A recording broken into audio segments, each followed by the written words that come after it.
नमस्कार, आप लोगों का स्वागत है हमारे YouTube चैनल पर। तो आज हम लोग द्विघात समीकरण का पूरा इस चैप्टर को कंप्लीट कर लेंगे। ये द्विघात समीकरण कंप्लीट करने के पहले कुछ बातें आप लोगों से हो जाए तो बहुत ही अच्छा रहेगा, है ना। तो इस बार आप लोग सब कोई जितने भी हमारा चैनल से जुड़े हुए हैं और आप लोग जो भी देख रहे हैं, इस बार आप सभी जितने भी 10 क्लास में इस बार हैं, पॉलिटेक्निक का फॉर्म इस बार सबको भरना है, ठीक है, चाहे वो किसी भी बोर्ड से क्यों नहीं हो। और हमारे YouTube के चैनल के माध्यम से फुल पॉलिटेक्निक का कोर्स आप लोग कर सकते हैं, ठीक है। और वो भी ट्रिक में, ये नहीं कि आपको लॉन्ग मेथड बना दें और एग्ज़ाम में आपका समय ज़्यादा लग जाए बनाने में क्वेश्चन को, ठीक है। ऐसा नहीं, आपको एकदम फुल्ली ट्रिक में हर क्वेश्चन को 30 सेकंड के अंदर आपका हल होगा, ठीक है। इस तरह से आप लोगों को पढ़ाया जाएगा। तो आप लोग एकदम निश्चित होकर अपने साथी लोगों को भी अपने साथ लाकर और हमारे साथ जुड़े रहिए, ताकि जैसे भी आप लोगों का फॉर्म भराएगा ये इन्फॉर्मेशन हम आपको खुद देंगे, ठीक है। तो आप लोग से एक ही रिक्वेस्ट है कि अपने साथी लोगों को भी जोड़ के रखिएगा, ताकि हमें कोर्स कराने में थोड़ा सा भी दिक्कत नहीं हो। अब दिक्कत नहीं हो इसका मतलब ये नहीं कि आप जोड़ेंगे तभी हम कोर्स कराएंगे, ऐसे भी हम कोर्स कराएंगे, लेकिन अगर अधिक बच्चे रहेंगे हमारे से जुड़े हुए तो हमें पढ़ाने में मन लगेगा। हम ये कहना चाह रहे हैं मेन चीज़, ठीक है। तो आइए आज हम लोग यहाँ स्टार्ट करते हैं। कल हालांकि ये क्वेश्चन बनाते ही लाइट चला गया था तो हमें ये काटना पड़ा वीडियो को, ठीक है। 10 नंबर कह रहा है कि दो संख्याओं के वर्गों का अंतर 180 है। दो संख्याओं के वर्गों का अंतर कितना है? 180 है।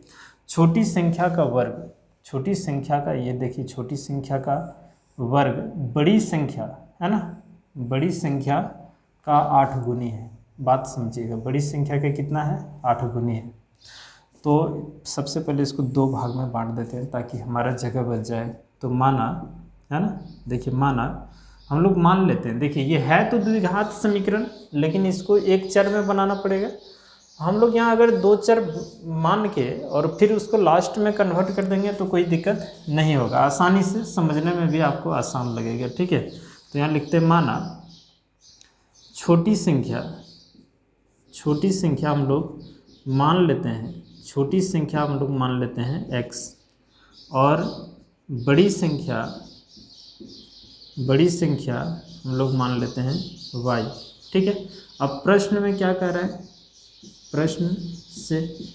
प्रश्न में ये कह रहा है कि दो संख्याओं के वर्गों का अंतर इतना है, x² माइनस y²। नहीं, ये लिखना गलत है, क्योंकि बड़ी संख्या में छोटी संख्या घटेगा। तो यहाँ हम लोग लिखेंगे y² माइनस x² बराबर 180। इसको समीकरण नंबर 1 नाम देते हैं। क्लियर है? फिर क्वेश्चन पढ़िए, कह रहा है कि छोटी संख्या का वर्ग बड़ी संख्या का 8 गुनी है। प्रश्न से पुनः प्रश्न कर देते हैं, है ना, पुनः प्रश्न से। तो पुनः प्रश्न में हम लोग x और इधर y बराबर करते हैं, ठीक है। तरीका को समझिए।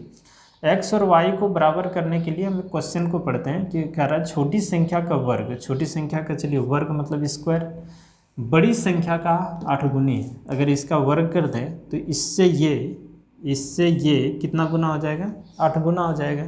तो बराबर कैसे होगा? इधर 8 हम लोग गुना कर देते हैं, ठीक है। ये समीकरण नंबर 2 हो गया। अब यहाँ लिख देते हैं हम लोग कि x² का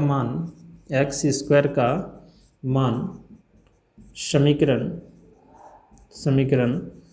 1 में रखने पर, इस जगह पे एक में, है ना, रखने पर ऐसे हम लोगों को लिखना पड़ेगा। अब x² का मान ये वाला है, अब इसको इस जगह पे रख देंगे तो y² माइनस ये यहाँ आ जाएगा। देखिए ना, ये x² बराबर इतना है, तो x² के स्थान पर इसको ले जाइए, क्योंकि ये भी x², यहाँ भी x² का मान इतना है, तो ये 8y है ना, यहाँ 8y इजकल टू कितना? 180 इजकल टू 0, सॉरी है ना। ये ऐसे इसको इधर ले आते हैं, तो y² माइनस 8y और ये माइनस में 180, अब बराबर 0 कीजिए। अब इसका गुणनखंड कर लीजिए, गुणनखंड विधि यहाँ लगाते हैं हम लोग। तो पहला और तीसरा को गुना करेंगे तो 180 होगा, अब 180 को ऐसे दो पार्टों में बांटना है कि जोड़ने घटाने पर हमें कितना चाहिए 8। आप लोग गुणनखंड निकाल लीजिएगा। वाई स्क्वायर यहाँ 18 देंगे 180 होता है 18y और प्लस में 10y और 180 बराबर 0। देखिए इन दोनों को घटाएंगे तो इतना आएगा। अब 4 टर्म में कन्वर्ट हो गया 1 2 3 4, तो 2 2 का जोड़ा लगा के यहाँ इन दोनों में कॉमन क्या आएगा यहाँ लिखते हैं। देखिए इन दोनों में कॉमन आएगा y, तो ये हो जाएगा y माइनस 18 और यहाँ प्लस 10 तो अंदर में बचेगा यहाँ y और 18 10 से इसको भाग देंगे तो 18 ही बचेगा। ये हो जाएगा 18 बराबर में 0। ध्यान दीजिएगा ये और ये दोनों सेम है, तो ये y माइनस 18 दोनों में से को लेना है, जो बाकी रह गया इसको हम लोग यहाँ लिख देते हैं बराबर क्या होगा 0। यहाँ हम लोग तो प्रोसेस में समझ रहे हैं, ठीक है। इतना इक्वल टू 0 और ये y प्लस 10 इक्वल टू 0, एक बार इसको 0 एक बार इसको 0, तो ये y बराबर हो गया कितना 18 है ना, इधर आएगा तो प्लस हो जाएगा और ये हो जाएगा माइनस में 10 है ना। अब इसको हम लोग नहीं लेंगे, क्यों नहीं लेंगे इसका चर्चा अभी अंतिम में करेंगे, ठीक है। इसको अभी ऐसे ही रहने देते हैं। ये वाला आंसर हम लोग लेंगे, ये नहीं लेंगे, क्रॉस लगा दिए, ठीक है। अभी एग्जाम में ऐसे कर दीजिएगा। अब y का मान है ना, अब देखिए y का मान समीकरण 1 या 2 कहीं भी रख दीजिए, तो 2 में रख देते हैं। y का मान समीकरण 2 में है ना रखने पर ऐसे आपको लिखना है। समीकरण 2 क्या है, एक्स स्क्वायर बराबर 8y, तो एक्स स्क्वायर बराबर 8 और यहाँ y के जगह 18 रख देंगे। अब बोलेंगे सर y का मान 10 भी आया है तो 10 रख सकते हैं, नहीं क्यों नहीं रखेंगे अभी बताएंगे, ठीक है। तो यहाँ रख देते हैं हम लोग कितना 18, इसको जब गुना करेंगे तो 144 हो जाएगा। इस स्क्वायर को उस पार जैसे करेंगे ना तो प्लस माइनस रूट 144 और 144 का वर्गमूल होता है कितना 12, तो x का 2 मान आ गया है ना, एक 12 माइनस 12 और एक प्लस 12, x का 2 मान आ गया है ना, प्लस माइनस 12 यानी कि एक माइनस 12 और एक प्लस 12।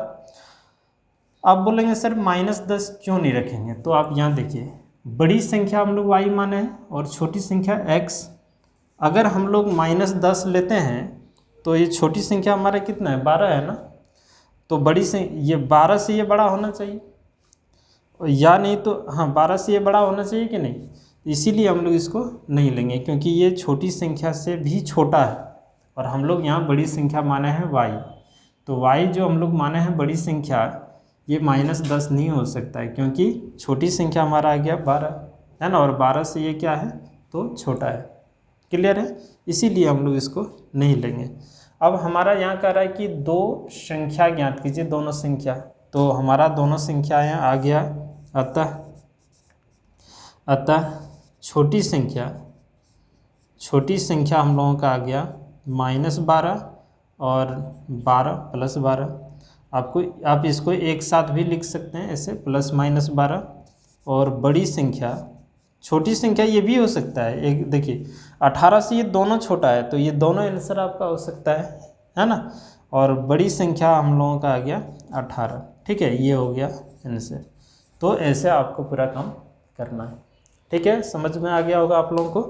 देखिए 11 नंबर क्वेश्चन है, एक मोटर बोट जिसकी स्थिर जल में चाल 18 किलोमीटर प्रति घंटा है, ये स्थिर जल में जब पानी रुका हुआ रहता है उस समय अगर मोटर बोट को चलाया जाए तो उसकी चाल होगा 18 किलोमीटर प्रति घंटा, यानी कि 1 घंटा में 18 किलोमीटर जाएगा। कब, जब पानी स्थिर रहे, मतलब वो चले नहीं, जैसे आपका तालाब का पानी है स्थिर रहता है ना, जैसे कोई डैम का पानी है स्थिर रहता है, उसमें अगर बोट को चलाया जाए है ना तो वो 1 घंटा में 18 किलोमीटर का सफ़र करेगा, ठीक है।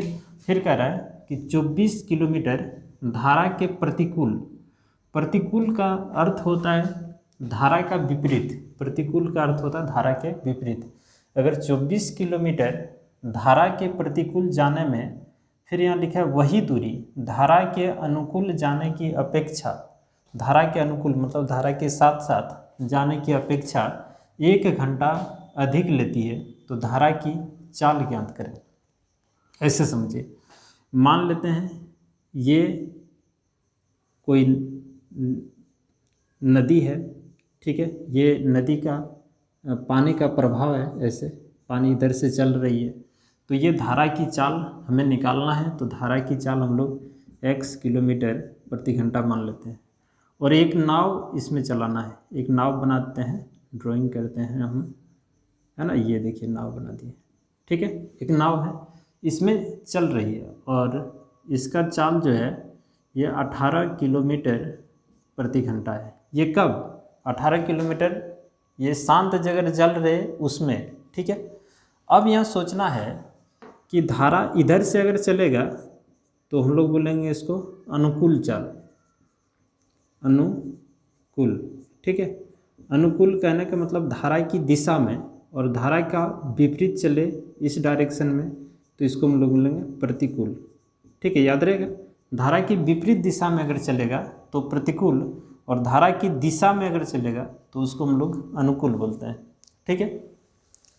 थोड़ा सा यहाँ सोचने की बात है कि अगर नाव को धारा की दिशा में चला दिया जाए तो ये अपना स्पीड 18 किलोमीटर, मतलब इसका, इस नाव का जो क्षमता है 1 घंटा में 18 किलोमीटर जाने की क्षमता है, और पानी का भी बहाव इधर ही है, इसका मतलब स्पीड ऑटोमेटिक बढ़ जाएगा, है ना। एक पानी भी उधर ही चल रहा है उस डायरेक्शन में, और नाव भी उसी तरफ से चल रहा है, जैसे इधर अगर चल रहा है और पानी भी इधर ही बह रही है, तो 100% है, दोनों का चाल यहाँ जुट जाएगा, यानी कि अनुकूल की स्थिति में ये दोनों चालें जुट जाएगा, यानी कि हम लिख सकते हैं 18 + x किलोमीटर प्रति घंटा हो जाएगा दोनों का चाल।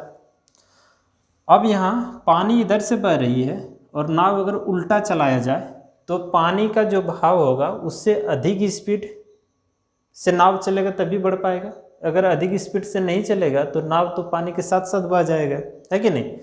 तो ये इसका मतलब ये हुआ कि 18 किलोमीटर प्रति घंटा ये नाव की चाल अधिक है धारा की चाल से, तभी ये बढ़ पा रहा है। और इधर से भी उनको 24 किलोमीटर दूरी जाना है, और विपरीत दिशा में भी 24 किलोमीटर आना है, ध्यान से समझिएगा। इधर से भी 24 किलोमीटर जाना है और उधर से भी 24 किलोमीटर आप इनको आना है नाव को, ठीक है। तो जब धारा के प्रतिकूल चलेगा, विपरीत दिशा में चलेगा, तो 1 घंटा अधिक समय लगेगा। 1 घंटा अधिक समय क्यों लगेगा पता है? क्योंकि नाव, पानी भी तो नाव को थोड़ा थोड़ा अपनी तरफ खींच लेता है, इसीलिए 1 घंटा अधिक समय लग जाता है। और धारा के साथ अगर 24 किलोमीटर जाता है तो 1 घंटा का कम समय लगता है, ये क्वेश्चन में कह रहा है, ठीक है। तो हम लोग यहाँ काम क्या करेंगे, थोड़ा गौर कीजिएगा, इसको छोटा छोटा में हटाना पड़ेगा, ठीक है। लंबा क्वेश्चन है, तो यहाँ लिखते हैं माना, है ना, धारा की चाल, यानी पानी की धारा, धारा की चाल हम लोग मान लेते हैं, धारा की चाल x किलोमीटर प्रति घंटा, ऐसा हम लोग मान लेते हैं, ठीक है, ध्यान दीजिएगा। और नाव की चाल आपको दिया हुआ है, नाव है या बोट है भाई, देख लीजिए, बोट या नाव भी दे सकता है। तो बोट की चाल, बोट की चाल दिया है 18 किलोमीटर प्रति घंटा, ये दिया हुआ है, ये हम लोग माने हैं, ठीक है। अब यहाँ देखिए, हम लोग ये करते हैं कि धारा के साथ, है ना, धारा के अनुकूल बोट की चाल निकाल लेते हैं, और फिर धारा के प्रतिकूल बोट की चाल। तो प्रतिकूल में क्या हो जाएगा, 18 - x होगा। अब 18 - x क्यों होगा? क्योंकि विपरीत दिशा में चल रहा है तो नाव को अधिक गति से चलना होगा, ये धारा के प्रति, ठीक है। पानी के बहाव जो होगा उससे अधिक रफ्तार में नाव चलेगा तभी बढ़ पाएगा वो, ठीक है। तब यहाँ हम लोग लिखते हैं धारा के प्रतिकूल, धारा के प्रतिकूल बोट की चाल, अगर बोट रहे तो बोट लिखना, नाव रहे तो नाव लिखना है। धारा के प्रतिकूल बोट की चाल, है ना, चाल लिखते हैं, तो क्या होगा, 18 - x किलोमीटर प्रति घंटा हो जाएगा, ठीक है। क्यों? क्योंकि ये बोट अधिक रफ्तार में चलेगा तभी ये बढ़ पाएगा, ठीक है, इसलिए। तो विपरीत, प्रतिकूल में माइनस कर देना है और अनुकूल में प्लस कर देना है, ठीक है। फिर यहाँ लिखते हैं धारा के अनुकूल, अनुकूल बोट की चाल, बोट की चाल, तो ये 18 प्लस x किलोमीटर प्रति घंटा, ऐसा हम लोग लिखते हैं। ठीक है, अब यहाँ थोड़ा सा ध्यान देने की बात क्या है कि धारा के प्रतिकूल बोट की चाल इतना है, और धारा के प्रतिकूल अगर जाए, अगर 24 किलोमीटर टोटल सफ़र उनको 24 किलोमीटर करना है। ठीक है, तो धारा के प्रतिकूल अगर बोट 24 किलोमीटर जाता है तो कितना समय ले सकता है, ये बात भी हम लोग यहाँ क्लियर कर लेते हैं। तो यहाँ लिख देते हैं धारा के प्रतिकूल, है ना, प्रतिकूल बोट की चाल, ऐसे लिख लीजिएगा, बोट की चाल, धारा के प्रतिकूल, है ना, धारा के प्रतिकूल लिया गया समय, आप ऐसे डायरेक्ट लिखिए, धारा के प्रतिकूल लिया गया समय, धारा के प्रतिकूल लिया गया समय, तो समय बराबर फार्मूला होता है दूरी बटे चाल। ठीक है, तो दूरी तो 24 किलोमीटर है और चाल हमारा कितना है प्रतिकूल में, ये यहाँ देखिए 18 माइनस x, इतना घंटा हो गया। फिर यहाँ लिख लेते हैं धारा के अनुकूल लिया गया समय, आप लोग नोट कर लीजिएगा। तो अनुकूल में ये इसकी चाल है 18 और प्लस x। अब यहाँ प्रश्न में क्या कह रहा है, यहाँ लिखते हैं प्रश्न से। ठीक है, ध्यान से देखिएगा तो समझ में तुरंत आएगा। ठीक है, प्रश्न में ये कह रहा है कि 24 किलोमीटर धारा के प्रतिकूल जाने में वही दूरी, कितना 24 किलोमीटर, वही दूरी धारा के अनुकूल जाने की अपेक्षा 1 घंटा अधिक लेती है, 1 घंटा अधिक समय लेती है ना। कब, जब धारा के अनुकूल, यहाँ देखिए ना, प्रतिकूल जाने में वही दूरी धारा के अनुकूल जाने की अपेक्षा 1 घंटा अधिक लेती है, यानी कि प्रतिकूल अगर जाएगा, पानी की दिशा के अगर विपरीत नाव चलाएगा तो 1 घंटा अधिक लेगा, और पानी के साथ साथ अगर नाव चलेगा तो 1 घंटा का कम समय लेगा। तो यही चीज़ लिखते हैं, धारा के प्रतिकूल, है ना, लिया गया समय, धारा के प्रतिकूल लिया समय, शॉर्ट में लिख दीजिए, बराबर धारा के अनुकूल लिया समय।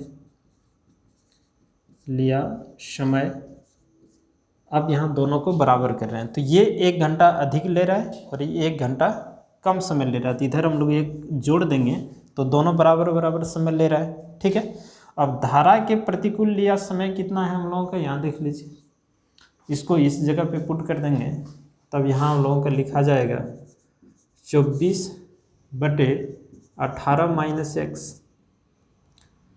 फिर बराबर 24 बटे, यहाँ देखिए धारा के अनुकूल लिया समय कितना है, इतना घंटा है, इसको यहाँ लिख देते हैं 18 और प्लस x, और यहाँ +1 है, +1 कर दिए, है ना, सिंपल है। इसको इस पार कर दीजिए तो ये हो जाएगा 24, 18 माइनस x, और ये इधर आएगा तो माइनस में 24, 18 प्लस x, और इधर में 1। ठीक है, एलसीएम यहाँ ले लेते हैं, तो एलसीएम अगर लेंगे तो ये 18 माइनस x और यहाँ 18 प्लस x, क्रॉस गुना, है ना, ये यहाँ गुना कर दीजिए और इसको यहाँ, तो ये 24 18 जोड़े x माइनस 24 18 माइनस x, ऐसे, और बराबर में 1। ठीक है, ये यहाँ गुना कर देते हैं हम लोग, तो ये 24 गुना 18, फिर इसको यहाँ गुना कर दीजिए तो 24x, फिर इसको यहाँ गुना कर देते हैं तो ये हो जाएगा 24 गुना 18, फिर इसको यहाँ गुना करते हैं तो प्लस 24x, और बटे में ध्यान दीजिए आप थोड़ा सा, a minus b into a plus b, यानी कि 18 का स्क्वायर और माइनस x का स्क्वायर, और इधर में 1। ठीक है, ये और ये दोनों प्लस माइनस में था कैंसिल, 24x और 24x कितना हो जाता है, तो 48x, और 18 का स्क्वायर 324 और माइनस एक्स स्क्वायर बराबर 1। इसका स्क्वायर आप करके देख लीजिएगा, इतना ही होगा।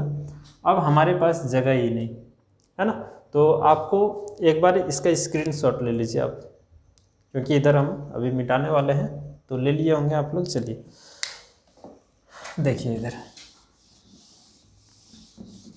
थोड़ा लंबा क्वेश्चन है, अब देखिए इसको प्रैक्टिस कीजिए आप लोग। अब यहाँ देखिए, क्रॉस गुना करना है, नीचे में 1 है, इसको यहाँ गुना और इसको यहाँ गुना करना है। सिंपल में ये यहाँ आ जाएगा, तो यहाँ देखिए ये कितना है 48x इक्वल टू, ये टोटल इस पर आ जाएगा तो 324 माइनस एक्स स्क्वायर, ये सब को इस पार कर देते हैं। अब गौर कीजिए, ये इधर आएगा तो प्लस में एक्स स्क्वायर, इसको यहाँ लिख देते हैं 48x, और ये इधर आएगा तो माइनस में 324 बराबर का इधर 0। आप इसका गुणनखंड विधि से भी तोड़ सकते हैं, नहीं तो आप इसका सूत्र विधि लगा दीजिए, और इसमें व्युत्क्रम निकालने की ज़रूरत नहीं है, आप डायरेक्ट भी कर सकते हैं। ठीक है, तो द्विघात सूत्र यहाँ लगाते हैं, द्विघात सूत्र से द्विघात सूत्र डायरेक्ट लगा दीजिए, तो x बराबर माइनस बी प्लस माइनस, यहाँ जो d लिखते हैं हम लोग व्युत्क्रम का फॉर्मूला लिख दीजिए, बी स्क्वायर माइनस 4ac, ये भी तो होता है ना 2a। अब यहाँ देखिए b का मान कितना है, तो यहाँ हम लोग लिखे नहीं, तो एक बार आप चाहें तो लिख लीजिए। इसके आगे जो आएगा वो a का मान b हो जाएगा आपका कितना 48, और c हो जाएगा माइनस 324। ठीक है, ये हो गया आपका b का मान, यहाँ आ गया आपका c का मान, और यहाँ a का मान। ठीक है, चलिए b का मान कितना है, तो 48 प्लस माइनस b का मान यहाँ 48 का स्क्वायर और 4, a का मान 1 और c का मान माइनस 324 और बटे में 2a, a का मान कितना है तो 1 है। ठीक है, अब यहाँ देखिए माइनस 48 प्लस माइनस, अगर इसका आप लोग हल करेंगे टोटल, हमें तो याद है, आप इसका 48 का अगर स्क्वायर कीजिएगा तो आप चाहें तो करके यहाँ देख सकते हैं, यह आएगा 2304, और इसको इसके माइनस माइनस तो प्लस हो जाएगा, और इनका अगर हम लोग गुना करेंगे तो ये हो जाएगा 1296। ठीक है, आप देख लीजिए एक बार गुना करके कि सही है कि गलत है। अब यहाँ 2, ये हो जाएगा आपका 48 प्लस माइनस, इसको आप जोड़िए, 6 4 10, 9 और 1 फिर 10 है ना, 3 2 5 1 6 है ना, 3 3600 बटे में 2, यहाँ हो जाएगा 48, और इसका वर्गमूल अगर कीजिएगा तो ये होगा 60/2 है ना। अब फिर हमें जगह की ज़रूरत है, तो एक बार आप लोग फिर से स्क्रीनशॉट ले लीजिए, लंबा तो है ये क्वेश्चन, इधर हम लोग मिटाते हैं। ठीक है, ये तो पहले ही ले लिए होंगे आप लोग। अगला जो है, एक बार आपको प्लस के साथ लिखना है, एक बार माइनस के साथ, तो x बराबर माइनस 48 प्लस 60/2, और एक बार x बराबर माइनस 48 माइनस 60/2। x बराबर, इसको अगर घटा दिया जाए, ध्यान रखिएगा, इसको अगर हम लोग माइनस कर दें यहाँ, तो 60 में 48 घटेगा तो 12/2, और यहाँ x बराबर इन दोनों को जोड़ दिया जाए तो हो जाएगा 108/2। सबसे पहले इसको कुछ करने की ज़रूरत ही नहीं, ये आंसर नहीं होगा, क्योंकि नाव की धारा की चाल माइनस में कभी नहीं होगा, तो माइनस तो लेना नहीं है, इसको घटा दीजिए, तो x बराबर आ गया 6, और x हम लोग किसको माने थे, तो धारा की चाल को हम लोग x माने थे, यहाँ लिखा हुआ था मिट गया, तो अतः लिखते हैं, अतः धारा की चाल बराबर x माने थे ना, और x का मान कितना आ गया, x किलोमीटर प्रति घंटा हम लोग माने थे। ये बार बार लिखने की ज़रूरत नहीं है, तो इसके जगह 6 लिख देंगे, क्योंकि इतना किलोमीटर प्रति घंटा हमारा आया आंसर, तो 6 किलोमीटर प्रति घंटा है ना। तो धारा की चाल आ गया कितना 6 किलोमीटर प्रति घंटा। तो ऐसे पूरा आपको कंप्लीट बनाना है, ठीक है। चलिए फिर देखते हैं अगला क्वेश्चन। क्वेश्चन नंबर 1 है, समीकरण 3x² - 2x + 1/3 = 0 और ए नंबर में दिया विविक्तर निकालना है, मूलों का प्रकृति और द्विघात सूत्र का उपयोग करके मूल ज्ञात करना है। ये बहुत ही इंपॉर्टेंट क्वेश्चन है, ठीक है। इसको हम लोग VVI कर देते हैं, यानी कि ऐसा आप मान के चलिए कि ये क्वेश्चन आपका छप चुका है ना। ये झारखंड बोर्ड के लिए बहुत ही इम्पोर्टेंट है, आप लोग इस क्वेश्चन को करके चल जाइए, है ना। ये इसके स्थान पर कोई और भी इक्वेशन या समीकरण डाल सकता है, लेकिन क्वेश्चन ऐसे ही रहेगा, ठीक है। तो चलिए इसको हम लोग हल करते हैं।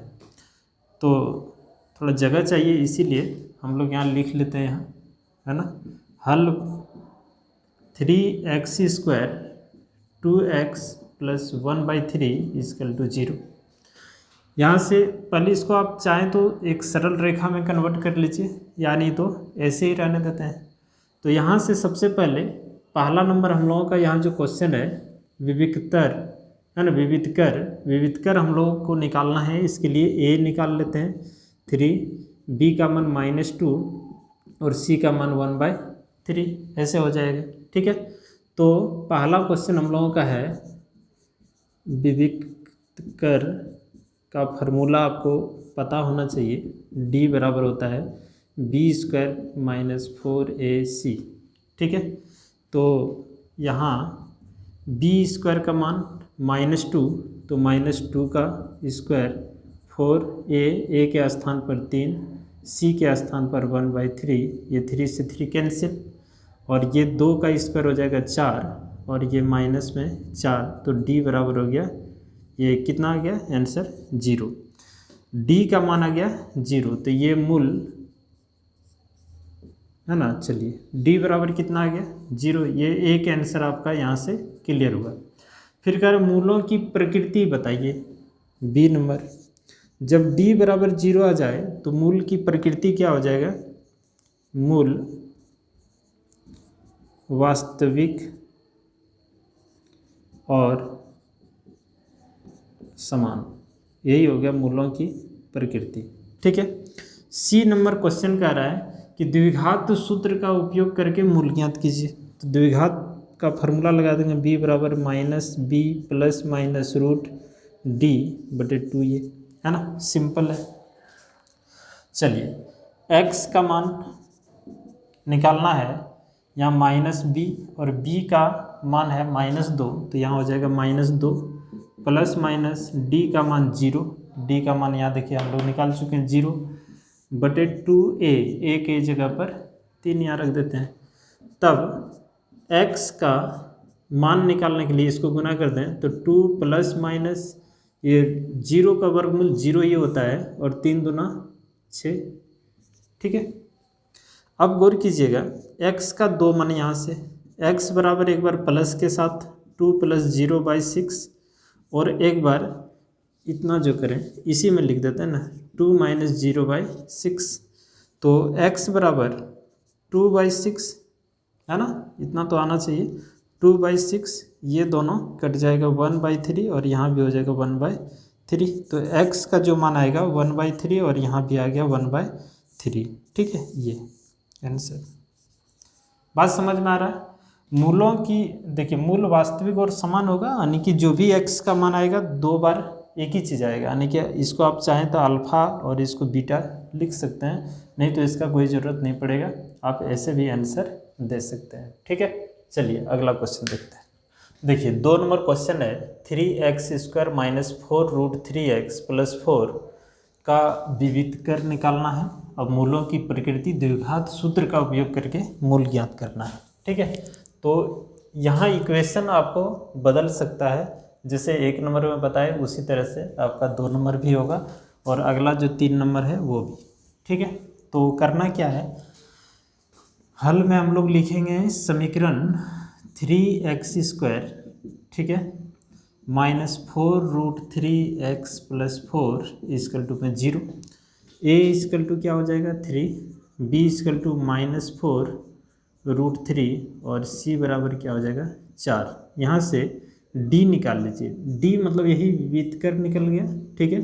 यानी तो आप इसको चाहें तो लिख सकते हैं विविध कर, ठीक है। इसी को हम लोग डी लिखते हैं। डी बराबर फॉर्मूला आता है b² - 4ac। बी का मान -4√3 का होल स्क्वायर और ए का मान हो गया 3 और सी का मान हो गया 4। ऐसे यहाँ नोट करना है। इसका स्क्वायर करेंगे तो 4 4 16, √3 का स्क्वायर हो जाएगा 3 और 4 3 12 है ना, और बच्चों का 48 है ना,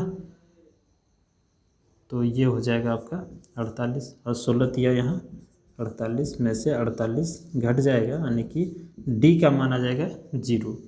तो एक आंसर आपका यहाँ आ गया। फिर दूसरा नंबर यहाँ कह रहा है हमसे कि मूलों की प्रकृति, ठीक है, मूलों की प्रकृति है ना, मूलों की प्रकृति, यानी कि डी अगर 0 आए तो मूल की प्रकृति क्या होगा, तो लिख दीजिए मूल वास्तविक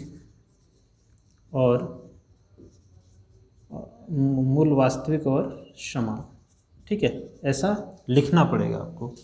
और सी नंबर कह रहा है कि द्विघात सूत्र का उपयोग करके मूल ज्ञात कीजिए।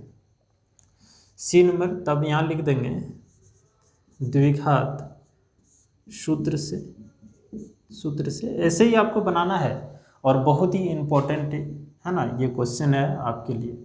चलिए, तो x बराबर -b ± √d/2a।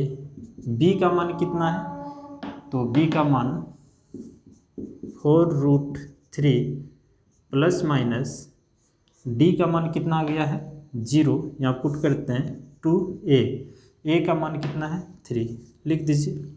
अब यहाँ है ना, ये -4 है, यहाँ -4 दीजिए तो हो जाएगा +√3 ± 0 का वर्गमूल 0 और 3 दूना 6, ये x का मान निकल के आया। अब x का मान यहाँ से 2 बार, एक बार प्लस वाला और एक बार माइनस वाला, तो ये 4√3 + 0/6 और 4√3 - 0/6 ऐसे कीजिए।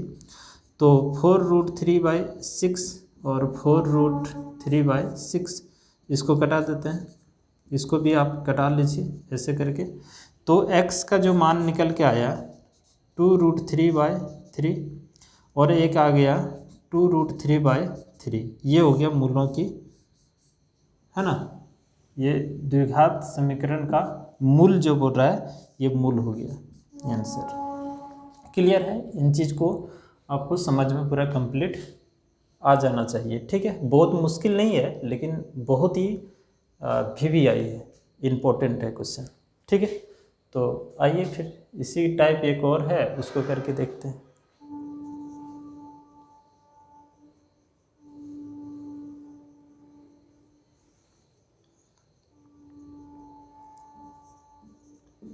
टू एक्स स्क्वायर 6x + 3 = में 0।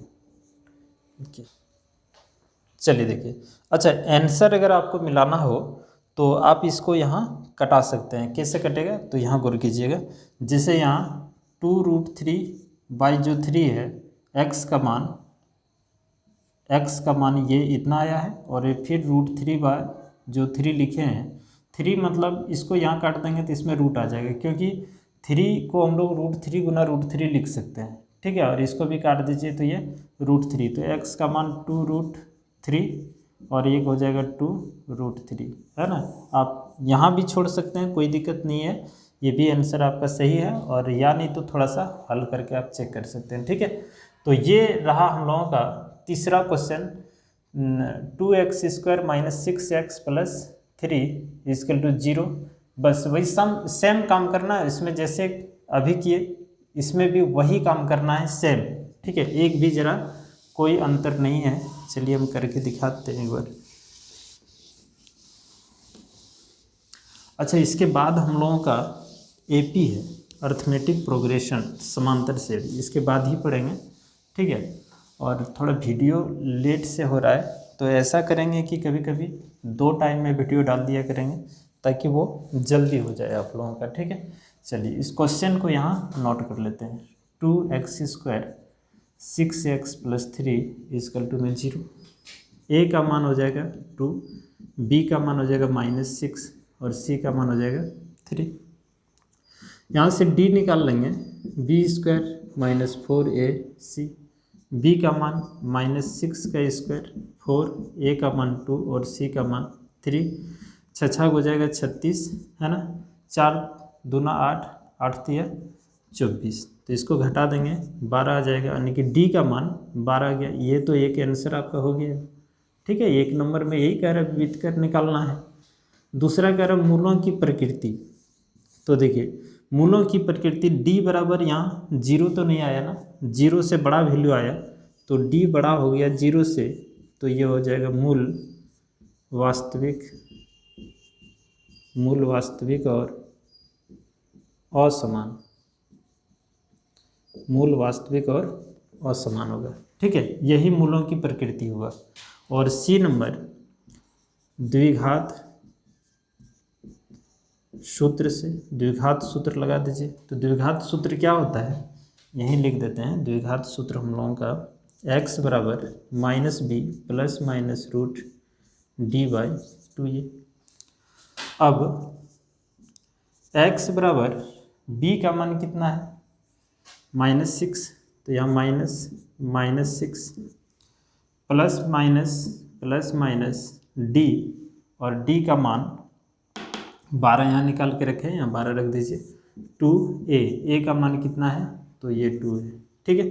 तब ये हो जाएगा 6 ± 12 का अगर वर्गमूल निकाला जाए तो 2√3 हो जाएगा। आप लोग चेक कर लीजिएगा। और 2 दूना 4, क्लियर है। यहाँ से 2 कॉमन निकाल लीजिए, तो ये हो जाएगा 3 ± √3/4। इसको अगर हम लोग कटा दें तो ये 2 हो जाएगा। अब x का 2 मान, एक बार प्लस के साथ और एक बार माइनस के साथ, √3/2 और यहाँ 3 - √3/2। ये हो गया आपका आंसर। तो 2 मूल निकल गया। तो इस तरह से आपको पूरा कंप्लीट वीडियो देखना है और बनाना भी आपके एग्ज़ाम में ऐसे ही बनाना है, ताकि ये मान के चलिए कि ये क्वेश्चन बहुत ही इम्पोर्टेंट है। आपके एग्ज़ाम में 100% आने की संभावना है, ठीक है। तो इसी टाइप का जो क्वेश्चन पूछा जाता है, हम लोग स्टेप मार्किंग इसी को कहते हैं। जैसे इसमें 3 क्वेश्चन दे दिया आपको ABC करके, और अगर आप इसको बनाते हैं तो आपको यहीं तक नंबर मिलेगा। हो सकता है कि आपको, है ना, एग्ज़ाम में पूछने का तरीका ऐसे लिख देगा 2 + 1 + 2 = 5, ठीक है। यानी कि ये 1 नंबर बनाएंगे तो 2 नंबर लिखेंगे तो 1 नंबर मिलेगा आपको, 1 नंबर है। और ये वाला यहाँ से यहाँ तक बनाते हैं तो अगला फिर 2 नंबर मिलेगा। तो इस तरह से क्वेश्चन आपसे पूछ सकता है। मेरे ख्याल से ये बहुत ज़्यादा इम्पोर्टेंट क्वेश्चन है, आप सभी को ध्यान में रखना चाहिए, ठीक है। तो इसी क्वेश्चन पर हम लोगों का चैप्टर भी समाप्त होता है, द्विघात समीकरण।